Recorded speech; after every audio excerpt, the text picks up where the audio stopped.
আমাৰ ট্ৰাইবেল বেল ব্লক আজি প্ৰায় 20 বছৰ ধৰি ইয়াতে বহু সন্দেহজনক আমাৰ নাগৰিক ইয়াতে বসবাস কৰি থকা আমি পৰিলক্ষিত হৈছোঁ।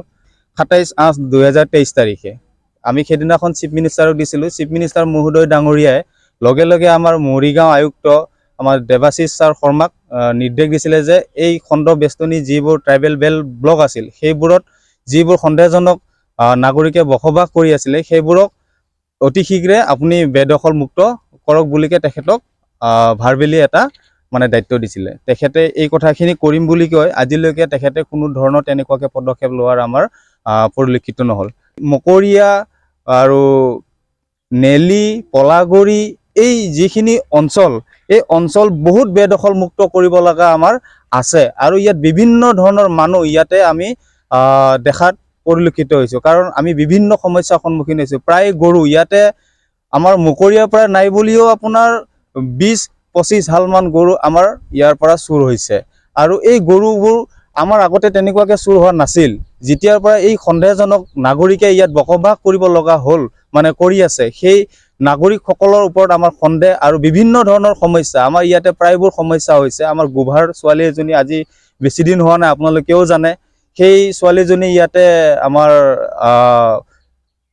মানে জবৰদস্ত হৈছে। আমাৰ জাগিৰোড থানাৰ ইয়াতে এটা হেৰিও চলি আছে। তাৰ পাছত আৰু কেইবাটাও আমাৰ ইয়াৰে ৱাবুৰীৰে আজি 2-3 মাহমানৰ আগৰ কথা আছিলে ইয়াতো সেনেকুৱাকৈ হৈছিলে। নেলি থানাত তেখেতৰ ওপৰত মানে আমাৰ সন্দেহজনক লোকে ইয়াৰে আমাৰ ট্ৰাইবেল ছোৱালীবোৰক মানে তেনেকুৱাকৈ জবৰদস্ত কৰাৰ আমাৰ দেখিবলৈ পোৱা গৈছে। তেনেকুৱা নহওক বুলিকে আমি ইয়াৰে স্মাৰক পত্ৰ আমাৰ মন্ত্ৰী মহোদয়ক আমি প্ৰদান কৰিছিলোঁ, কিন্তু আজিলৈকে কোনো ধৰণৰ তেনেকুৱাকৈ পদক্ষেপ আমি হাতত লোৱা নাই।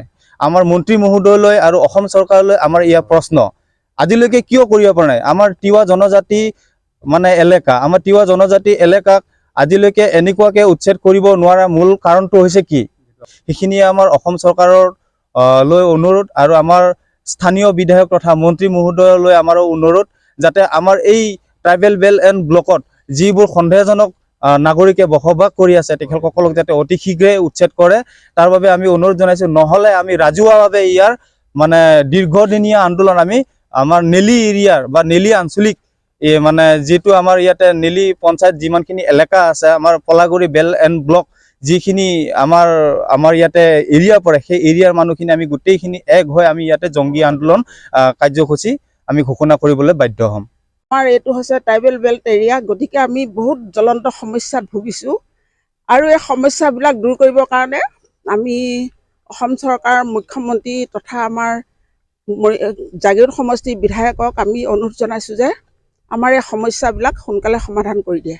মানে কি কি সমস্যা মানে ধৰক আমাৰ ওচৰত যিখিনি আমাৰ মানুহৰ মাটি আছিল সেই মাটিবিলাক ধৰক অবৈধ কিছুমান বেদখল হৈছে আৰু তাৰ কাৰণে আমি সমস্যাত ভুগিছোঁ। কাৰণ আমাৰ গাঁৱৰ ভিতৰত বহুত গৰু গাই চুৰ হৈছে আৰু ধৰক আমাৰ ছোৱালীবিলাকেও খুব মানে মুকলি মনে ঘূৰিব নোৱাৰে। আমাৰ এইখিনিত দুখ লাগে, গতিকে আমাক এইখিনি সমাধান কৰি দিয়ক ইমানেই ক'লোঁ। তেনেকুৱা ঘটনা মানে ঘটি আছে ধৰক আমি কোনো সুবিচাৰ পোৱা নাই। আমি ধৰক থানাত যোগাযোগ কৰিলেও বা তেওঁলোকেও কোনো ধৰণৰ সমস্যাবিলাক সমাধান কৰি দিব পৰা নাই।